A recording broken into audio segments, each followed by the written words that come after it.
Ketika kita merantau, kita membawa serta-merta harapan, keberanian, dan mimpi. Tapi lebih dari itu, kita mencari tempat untuk menetap. Bukan sekadar tempat tidur dan dinding, tapi ruang di mana kita merasa diterima, aman, dan dimanusiakan.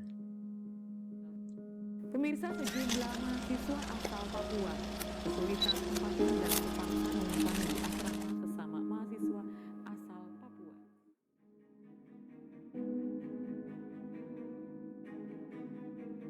Di era yang semakin maju, tantangan untuk memperoleh kehidupan yang lebih layak semakin mencekam masyarakat, terutama anak-anak muda. Keinginan untuk belajar di tempat yang terbaik mendorong anak-anak muda berbondong-bondong datang jauh-jauh pergi ke tempat ini guna menimba ilmu. Tapi sayangnya, lingkungan jempolan bukan berarti memberikan jaminan terhadap zona non-diskriminatif bagi mereka yang berada dari wilayah timur. Perkenalkan dulu, nama saya Maria Bimoron. Usia saya sekarang masih menginjak 20 tahun. Dan kesibukan saya untuk di asrama ini ya paling ada kegiatan doa, terus ya bermain bersama teman-teman, bercerita, dan dengan juga rutinitas sehari-harinya itu ya kuliah seperti biasa.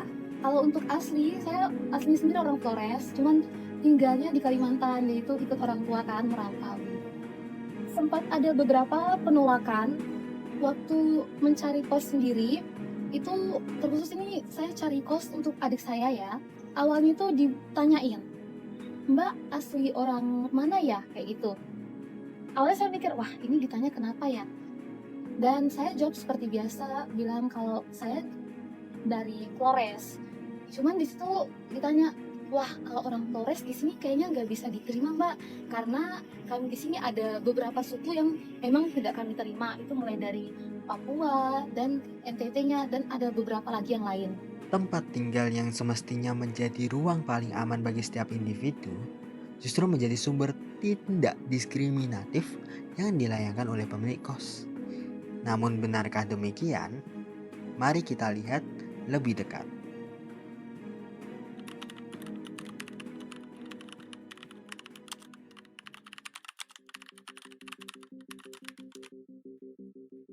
Kan sejauh ini saya nggak tahu di sini orang-orang gimana ya, kan tadi kan asal nggak gaduh asal itu. Biasanya yang gaduh tuh temen hari ya. Kalau orang sini enggak, temennya banyak jadi enggak jam tak apa tuh belajar nggak bisa. Kadang kalau temennya banyak ramai banget tuh warga sini pada itu loh di atas jam 12 tuh ya, kalau masih rame ya diperingati lah, nggak usah keras-keras itu, pernah ketawa-ketawa segala itu ada tuh yang kayak gitu. Tapi alhamdulillah sini itu nggak ada yang kayak gitu. Ya itu yang ngadu itu kan dari timur, dari Leste loh, yang biasanya kan itu. Tapi itu udah kos sendiri loh, Udah ada daerahnya sendiri. udah lokasinya beda loh. Ujung-ujung sana kok. Kalau saya maaf ya nggak menerima dari dulu, nggak mau. Nggak mau, makanya itu tadi dari mana, dari Papua, dari mana. Di situ saya agak kecewa karena mikir lah, kan ini kosannya masih kosong ya, karena di situ tertera jelas itu masih terima kos untuk putra beberapa orang, tapi langsung dibilang oh di sini tidak terima. Di situ saya bilang oh ya nggak apa-apa Bu, berarti memang orang timur nggak bisa ya. Saya jelaskan sekali lagi gitu. Orangnya tetap bilang wah nggak bisa Mbak, karena kami di sini takut orang timur itu suka buat rusuh, katanya begitu. Kemudian di kos yang lain juga sama, dapat penolakan yang sama. Di situ saya langsung wah sedih, bahkan down. Jadi pulang ke asrama itu sempat nangis, langsung cerita ke orang tua, bilang kalau ternyata di sini tuh orang timur itu image-nya jelek sekali begitu.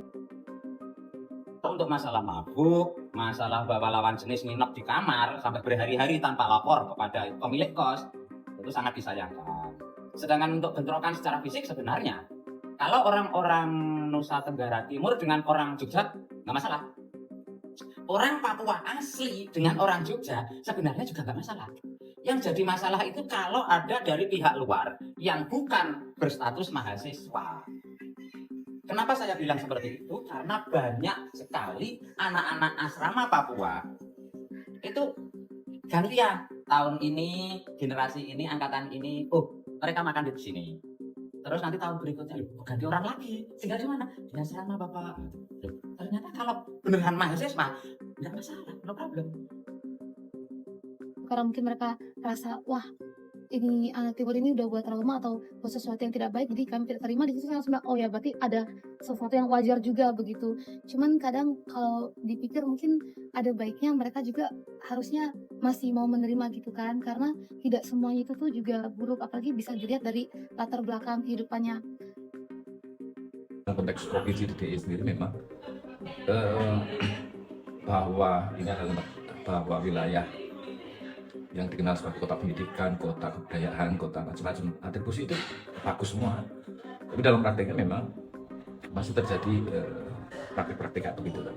Nah itu artinya politik lokal juga perlu koreksi atas bagaimana tentang tidak clearnya pembauran-pembauran yang terjadi di Jogja dan pembiaran terhadap bagaimana menstigmaan atas kelompok-kelompok ini itu dibenarkan oleh kelompok-kelompok kuat yang ada di Jogja sendiri. Seringkali lalu kemudian di head to head kan bahwa ini adalah jenis identitas tertentu yang dari Papua tadi gitu. Segala sesuatunya ditimpakan dibebankan pada mereka.